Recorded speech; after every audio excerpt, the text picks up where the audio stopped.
मुंबईच्या भाजप युवा मोर्चाचा अध्यक्ष गणेश पांडेची पक्षातून हकालपट्टी करण्यात आलेली आहे। विनयभंग प्रकरणी पीडितेच्या तक्रारीवरून गणेश पांडेवर ही कारवाई करण्यात आली आहे। दरम्यान गणेश पांडेची तक्रार आशिष शेलारांनी का नोंदवली नाही असा सवाल राष्ट्रवादी काँग्रेसच्या आमदार विद्या चव्हाण यांनी केला आहे। तर केवळ हकालपट्टी होणं पुरेसं नाही तर त्याच्यावर कारवाई झालीच पाहिजे असा पवित्रा शिवसेनेच्या नेत्या नीलम गोऱ्हे यांनी घेतलेला आहे।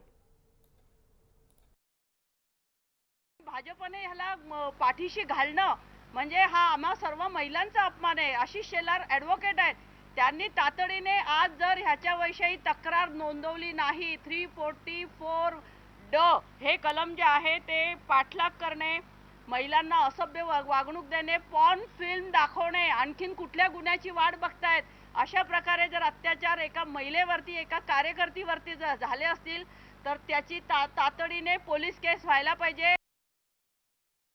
मुळामध्ये राजकीय क्षेत्रातली व्यक्ती असेल किंवा अन्य क्षेत्रातली असेल त्याची हकालपट्टी होणं हे पुरेसं नाही आहे।